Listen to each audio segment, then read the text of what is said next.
Good evening, ladies and gentlemen, and welcome to the FB4 Daily. It's Saturday, it's the 17th of August. I'm about 2 minutes late because I'm after being watching Pep Guardiola pretend not to be upset. Gary Neville was definitely upset, and Martin Tyler is absolutely fucking sick. How anybody pays for Sky to watch that shit, I really don't know. I'm with you for about half an hour or so. People are straight in about VAR, having a good laugh, and sure, why not? Why not? It's Saturday night. Mick says hello, Mick, how are you? VAR, what a player, says Barry Carr. Barry, I hope you're not as drunk as you were yesterday, because quite honestly, you're a disgrace. Chris says, VAR, my lord. Listen, when the goal went in that time, I know we'll talk about Liverpool now in a minute, but when the goal went in that time, I thought, fucking hell, Spurs, you lose a first header, then you let a guy take the ball down in the box, go across the box and put it in the net. I was absolutely fucking disgusted at Spurs. Harry Kane was a disgrace throughout the whole game, but look, that's not our fault. We have 6 points from 6. Them two teams fucking don't.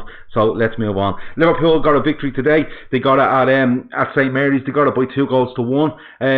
Weren't at our best again. I said at Norwich we are 70% first half, 50% the second. I'm going to say that today we were probably overall around 65% on average, I think. Not playing our best, but you know something, massive like credit to the manager, to the team, to all the players that started today and came on later on. We dug in and we got that win. I seen a tweet from Phil of the Trippers earlier on saying it's one of those thank fuck for that victories, and I think he has it absolutely spot on. Razor is on. Razor's just shouting Gavlar at me. He does that all the time. Ray, how the fuck are you? This show, of course, is brought to you by Paddy Power. Paddy Power, as you know, is a betting app. You can get your odds on Liverpool. You can get the specials that the LFC Day Trippers put up. You can get odds on general football. You can get it on all the other sports. You can get it on stuff beyond sports as well, from what I can make out. If you gamble responsibly. If you don't gamble, disregard everything I've said. You know the drill. That's how we're going to work. So, yeah, listen, I want your thoughts on the match. I want your thoughts on the match from today. Throw them in there and we will have a good big chat. Kev O'Sullivan says, today, bar the howler, Adrian got us those points. Some great saves. He did make some great saves, but Adrian needs to realise, and I think he needs to realise fairly quickly, that, he needs to stop. He needs to stop trying to play football when he doesn't need to. Alisson learned this at Leicester away last season when he tried to get too cute. I think Adrian, whatever we want, Rocky Balboa, whatever you want to call him. I think, to be honest with you, I think he was trying too hard to fit into our system and the way Alisson does things. He needs to just play to his strengths, and we'll look after him from there. 80 minutes gone, lash the ball up the pitch. Lash the ball up the pitch. We'll deal with it. Don't worry about it. You don't have to keep playing football all the time. Alisson learned that. But look, Liverpool, the lineup, he went with Wijnaldum, he went with Milner, he went with Oxlade-Chamberlain midfield. That surprised me, I'm being honest with you. The back four didn't surprise me. The fact that the front three played didn't surprise me. Oxlade-Chamberlain I thought was really good. He was our best player in the first half for me, and he grew as the game went on. A really good game for Oxlade-Chamberlain. He gets substituted near the end, that's no issue. I thought he was really good. They're showing replays here on the telly of this Man City goal, and they're the champions, that's how they do it, they're champions. Fuck you, right? He handles it, and you're not allowed to score a goal regardless of whether it's intentional or not. So that's how it goes. Look, I want to know what your feelings is on this game, because I think it's a massive win. For instance, last year we were waiting for our attack to click. Now it's the defence. We'll hit our straps in October, November, when we feel the benefits of an intense, I think he says, pre-season. Yeah, listen, we need to, I always say it, first 10 games, get them out of the way, see where you stand, push our way through Christmas, find exactly where you are in a title race, and then absolutely go for it. Chris says, Chamberlain looked decent today. Mane is a machine. I'm going to go on to Mane. I'm going to go on to him, because I'm going to say it now. I think Sadio Mane will be the player of the season, the Premier League this season. I just have that feeling. It's something about the lad that, he is a machine. But I said on Wednesday night, for me, it's a massive thing that he got a really good run there on Wednesday night. He gets more time than he expected. He only came back and played, was it 15 minutes, 20 minutes against Norwich. I just think that he's done so well. To come back, to get into a groove straight away. He scores 2 the other night. He scores another belter today. He's absolutely brilliant. Mane is the best player in the world, says Tino. Barry backs him up straight away, best in the world. Listen, I think he's going to rip this league apart. Simply because the pace, the power, the finishing he has, his awareness of everything around him. He's just maturing game on game, I think. Sterling will be player of the year, says Mick. No, Mane will be player of the year. I disagree, Mick. I think Mane will be player of the year. It's just, he doesn't even feel like he's peaking. Mane doesn't even feel like he's peaking. He just feels like he's doing so well, and there's so more to come from. Byron says PFA, African Player of the Year, and Golden Boot for Mane. Listen, I'll take all them, because if he wins all them, the chance there Liverpool are winning trophies as well. It's I just love the guy. I really do.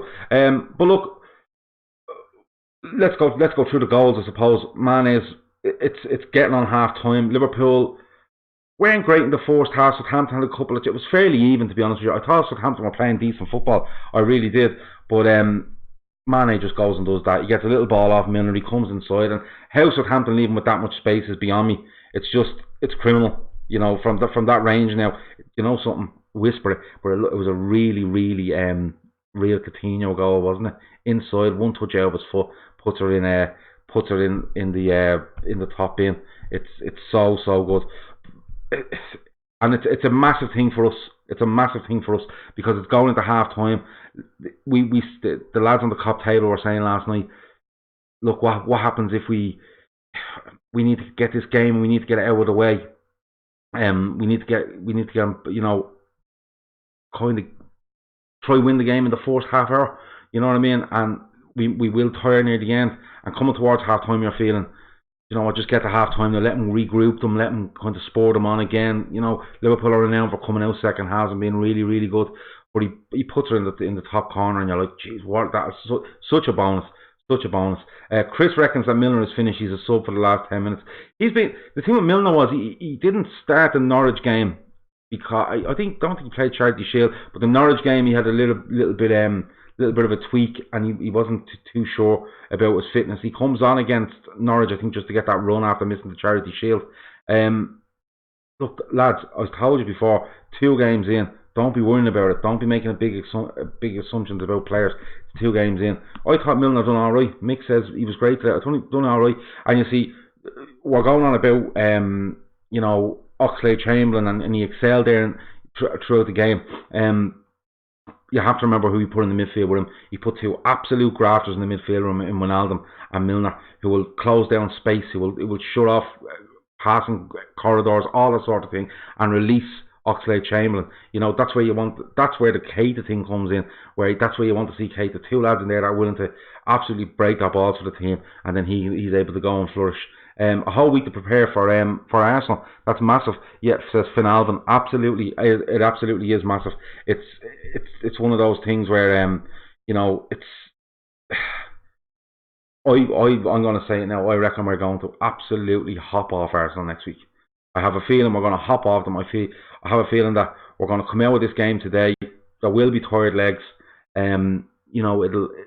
But he'll get them ready for the week, and he'll get them, and he'll be looking at the Arsenal game away to Newcastle, the one at home to Burnley. They scrape both of them. He'll be looking at there's definite chances to get against Arsenal, and Arsenal don't like Anfield. They really don't. I'm going to stay on record now. I think we absolutely jockey Arsenal next week. Mick said it'll be 4-2 next week. Spurs have got the VAR, the voodoo or the VAR deal over City. Yeah, listen, they're showing it on Sky here. They've showed it about 28 times. And what gets me is Tyler and Neville they just are so in love with City. It's untrue, and I think it's one of those where they just don't want Liverpool to win it. That's being honest with you. You've seen that last season, the excitement when City were scoring goals. It was nearly deflation when Liverpool were scoring goals. So it's one of those. Ings had fire in his belly when he come on, a real I'll show you kind of attitude. I don't think he has to show us anything, Barry. I think it's time it comes to an end at Liverpool. They've been very, very supportive of him. Jurgen Klopp in particular. He came on record and said that when he left. But listen, Danny Ings is a professional footballer. No matter if he comes on today against Liverpool or against Arsenal or Spurs or United or Chelsea or City, he's going to give it his all. That's just the sort of player, Danny Ings is. And fair play to him. No mention of City's flaky defence. If that was LFC, Neville and Toyle would be all over. Yeah, listen, today I thought Spurs were awful today. Harry Kane in particular, he didn't do anything for his team. He didn't hold the ball up. He didn't look to link. He was anonymous out there. Lucas Moura come on and done absolutely brilliant when he come on. He was closing down space. He gets the header. But City lose a goal right through the middle of the fence, and their keeper is fucking 8 yards the wrong way. For the first shot, and he was just out of position. If that was us, they'd be uproar about the goalkeeper. This is what people are missing. The second goal, it's a ball in. Lucas Moura is not the biggest fella in the world. He gets a good header on it. But again, if that was Liverpool, it'd be, they look shaky. The keeper should save that. The keeper's right above the keeper. Should save it. Absolutely should save it. But look, that's none of our fucking business, is it? Getting back to the Liverpool game, I thought we were much better in the second half. I thought we showed much more of the initiative in the game. I thought our passing was much better. We moved a lot better. We missed a couple of chances, and I thought, you know what, we have the pressure on. We have the pressure on here, and we're not putting it to bed. Eventually, Firmino misses a really good chance, but eventually then Mane again, Southampton being foolish, trying to play the ball out from the back. Mane nicks it, squares it to Firmino, and he takes his time. He gets inside the defender, and you think he's going to hit it. He takes another touch, and he's going across goal, and he hits it back across the keeper, and he has no chance. He's no chance to set himself even before the shot is taken. It's a brilliant goal. It's 2-0. Liverpool look like they're cruising. And I'm thinking, I'm delighted because Mane is on fire. I'm really delighted the way Firmino started the season because of the way he came out of a tournament last year. I'm absolutely thrilled with it. But then comes the moment. And to be honest with you, listen, you have to let a fella off with that. You just have to let a fella off with that. There's no pressure on him. The ball is played back. Okay, what he should do is, right, number one, what he should do is he should let it out of his feet to his right hand side, and then look, is my fullback available? Is there a fella in midfield available? No. Tell you what to do. Let it go and just absolutely up the pitch, up as far up the pitch as you can, because listen, Liverpool are second to none. They're good at winning ball in the air. They're not bad, but they're second to none at when a ball breaks, and even if they don't win that, being around the opposition. Be around the opposition and nicking the ball, and just being all over players. And Adrian needs to realise this. You don't have to play football all the time. He kicks it off Ings, it goes in the net. The guy is nearly embarrassed to score. Well, not embarrassed, he's happy to score, but I think he's in disbelief of what the fuck's going on. But having said that, it doesn't affect the result of the game. Maverick there says Adrian legend status is suspended until further notice. Yeah, well look, listen, it happened to. Now what I will say is, if that was Mignolet done that today, closed, knocked the club on the head, closed the doors, it fouled the club, it's over. But Alisson done something similar away to Leicester last season. We conceded the goal from it. We won the game 2-1, if I remember rightly. Mane and Firmino goals, I think, in the first half is what won it for us. But it doesn't affect it, and it goes on, and he actually makes another one, I think, a couple of weeks later. But again, it doesn't affect us. So listen, I think Adrian goes into that dressing room afterwards. Klopp gives him a clip around the ear and says, "Listen, know your limits," And it's not even, I suppose, not even know your limits, because it's just a silly thing to do. And the other thing is, I'd love to know where he was putting it. I'd love to know where he was trying to hit it. You know what I mean? But all he has to do there is just take it out of his feet and get rid of it. Kev O'Sullivan says Trent was wide open for the pass from Adrian. He'll learn. He's been there a week. That's what I'm saying. He lets the ball come across. He controls the ball to his right hand side, and he's looking for his fullback. Or if he thinks the fullback's going to be pressed, just put it up the pitch. There's no harm in what happened today. It's not ideal. It led to a nearly 10 or 12 minutes or whatever it was, 10 or 12 minutes till the end. But there was no harm. and he goes off that pitch going, I got away with that one, I won't fucking do it again. And I think most decent keepers are like that unless they're completely fucking brain dead. And I don't think this guy is. Barry Carr says Ox was fantastic. All you expect, getting on the ball, powerful runs, flicks, tidy passes. Yeah, and you see the thing was, you see in Oxlade-Chamberlain in pre-season and some of it was spent out wide. He's not a wide man because he's no good with his back to goal.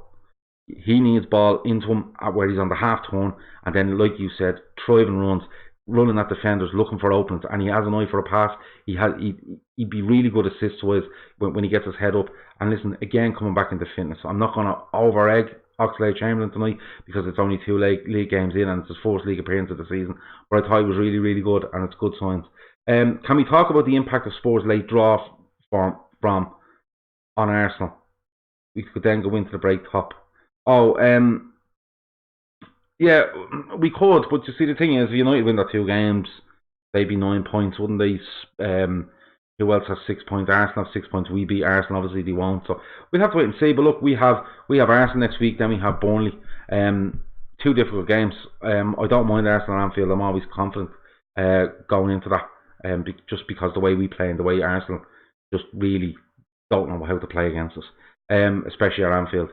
The Burnley away one will be difficult. They won their opening game of the season against Southampton, and then they were beaten narrowly at Arsenal today, and from what I heard, gave a really good account of themselves. So that'll be a good game. Excellent at pressing as well, Oxlade-Chamberlain. Yes, well, he has to, you see, because the 2 lads beside him, although they will press, they're there to protect, and they're there to work in order to get the best out of him.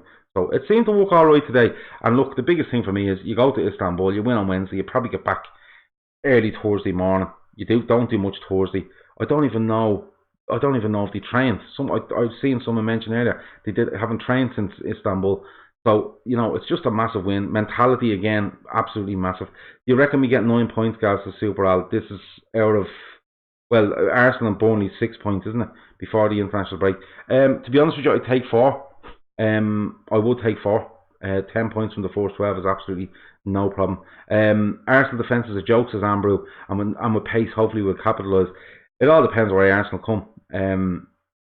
It's if they come and open up against us. Listen, there's no messing. Razor there says we're riding Arsenal dry. I'm not going to continue the rest of that, but yeah, I think we're going to absolutely jockey Arsenal next week. That's a prediction right there and now.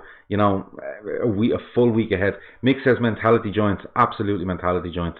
But again, you see, like, people are going on about our squad and all. We were able to make changes there today.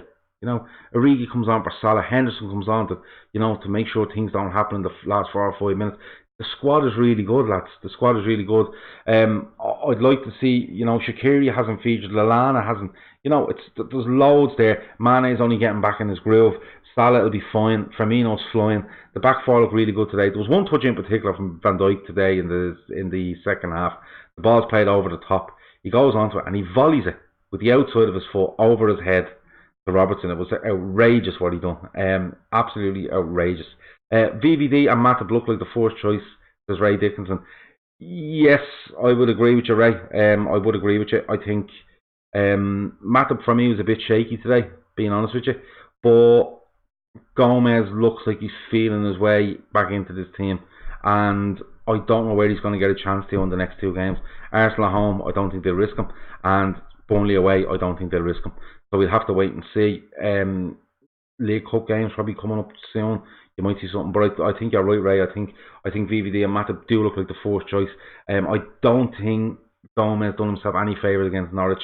I think when Norwich did get in or around the back foot, it was Gomez that seems to be just that little bit off. Any update news on Alisson and Naby? Anybody else sidelined, not including Klein? No, there's no other injuries to report of. Alisson again, they're only saying a couple of weeks. Hate it if it's only a strain, toy strain or whatever it is. He could be back next week. He could be back the week after. Is Salah being one-dimensional? Asked Maverick. We joke about this in our WhatsApp group because what happens is Salah decides he wants to score that goal. He can score against Chelsea every time he gets it. But no, it'll come for Salah. It'll absolutely come for Salah. I've no doubt about it. Absolutely no doubt about it. He didn't score today. He scored in the first league game, 1-2. Happy days, no problem at all. Is Lovren back in the squad for Arsenal? I hope not, says Super Al. Haven't a clue. The last we heard he was ill. Then we were told that it was Roma. Then Roma didn't have any money. You know, it's one of those. Kev O'Sullivan says the Norwich win is looking a lot better on the back of their win today. Yeah, 3-0 win today. Anyone that have Pookie in their fantasy football? Interesting one, isn't it? Just on the fantasy football, we're actually going to do a fantasy football show, myself and Tino. We're going to do it weekly. We're going to record it probably on a Sunday night, and we'll release it on YouTube only on a Wednesday. We'll have all the rundown of the stats, players of the week, our own league. That's going to be sponsored by 3 Retro. Every month we're going to be giving away a prize with 3 Retro. So that's something else for you to do. There's another reason for you to subscribe to YouTube. Subscribe to YouTube. Go on there. We're giving away prizes every month on that fantasy league show. You will have to have a team in the league though. Have a team in the league. Get in there. Listen, I know we're 2 games in. You think I have no chance. Doesn't matter. Put yourself in, because every month the highest score of every month could win something, and we will have prizes at the end of the year. So go and put a team in the fantasy league. CPWY14 is our code. You'll find it on our Twitter. You'll find it there, and just get involved. We're going to do another show on it. Get involved, and we'll all have a good time doing it. Saints doubled up both sides first half. Worked until Mane scored. Yeah, they tried to keep it tight. They tried to push it through the middle, and then they just switched off for a second. And you see, that's how good Mane is. You know, but he's just a phenomenal player. He's just a phenomenal player. And even at the Norwich game last week, he comes on. He's probably not fully fit. Definitely not match fit, and the fear in Norwich was unbelievable. Watch how they drop 5-10 yards whenever he went near it. You know, absolutely brilliant. Maverick said it's good to see Spurs giving City a game. Need teams not to roll over. I absolutely agree with you. Teams need to be a little bit more show a little bit more bravery, I think, this season against City. They showed it against us enough last season, and you get a team showing that bravery against us and then going to play City and absolutely deciding that they're not even footballers anymore. They're just lads that stand around for 90 minutes and hope not to get absolutely trashed. So hopefully other teams, and I'm not talking the bottom of the league teams, I'm talking teams like Chelsea, United, Arsenal, Leicester, you know, Wolves, all of these players, or all of these teams rather, will go and go, do you know what, look what they done. And Spurs went good, lads. Spurs went not good. So don't make out that Spurs had an amazing game and caught City on an off day. City played fairly well. Spurs, I thought, were very, very poor. And still got away with a point. Looks like they're missing company. Could be the difference this year. Laporte is an outstanding defender. Otamendi for me isn't. Stones is hot and cold when it comes to Guardiola. I was very surprised he didn't go for centre half this year. And with company leaving, and probably even would have thrown another one out the door. Otamendi would have got my vote on that. But they're down to Otamendi, Stones, and Laporte. It'd be interesting to see if they do actually lose one of them centre halves for a little while. What they would do. Kyle Walker probably going centre half would be there, but I've watched Kyle Walker play centre half for England in a 3 and he's atrocious. So, and listen, if they want to do that, let them. Travel or not, I thought Southampton dominate that first half. Klopp changed the second half with Trent and Robbo bombing on. Yeah, but you see, I think he's trying to guard against us tiring later in the game when changes are made and we're starting to tire. I think he wanted our changes to have an impact rather than to just fend off Southampton. And I think, you know, but listen, he's obviously looked between Wednesday and today and thought, how am I going to do this? How am I going to approach it? And barring the mistake by the goalkeeper, he's nearly absolutely bang on and perfect with it. So, but we'll have to see how it goes. John says people wank themselves over how much Sterling has improved under Pep, but what Klopp has done to Mane, Salah, Firmino is unbelievable. Turned them into world-class superstars. Yeah, they absolutely have, you know. And Sky spent all day talking about Sterling and this, that and the other, and you know, and don't get me wrong, he's a fabulous player, but listen, I just can't listen to Sky anymore. I just can't. I think they're a waste of time. I think, you know, like Lamella scores for Spurs, and I'm being honest with you, Gary Neville, you know, vocally sounds upset. He absolutely sounds upset at the thought of Spurs scoring a goal. You know, by the end of the game, he's saying, I think VAR is being Spurs' best player. You know, the sort of thing. So I don't know how people listen to this. It's shy. Let's be honest about it. You know, I don't really like cursing on this, but it's shy. Sky coverage is absolutely appalling. And since when did they get the half-5 game? The BT not used to have it. You know, but you're better off like Phil living in America and watching it on NBC. That's the best thing to do. Edison was dreadful for the first goal. I think you should have saved the second one as well. That's just my opinion. But look, we'll probably leave it there, will we? We leave it there. I've talked an awful lot. You've listened. You've come up with some excellent comments as always. We'll be back tomorrow. The Fatback 4, 8:30 tomorrow night. I think Grizz is off on holiday, but he says he's going to try be there regardless. I think Matt is okay. If not, I'll be here and we'll all have a chat. Listen, I'll tell you what. If them two don't turn up tomorrow, I'll get one of you to come on and I'll have a chat with you. Okay? How does that sound? We do it like that, yeah? We go there and we'll see what happens. And yeah, it's been good. I've done this nice and early on a Saturday. I thanks anybody that's watched. I didn't expect anybody to watch tonight, to be honest with you. It's Saturday night. Everyone's entitled to go out and enjoy Liverpool, gathering up 3 more points in our race for the title. 30 wins is the target for me this season. 28 more to go. Yeah, it's been good. It's been the Fatback 4 Daily. Have a nice Saturday evening. Don't drink too much, especially Barry. Barry drinks way too much. If last night was anything to go on, but no, it's been good. I've enjoyed it. Enjoy our Saturday. Over now.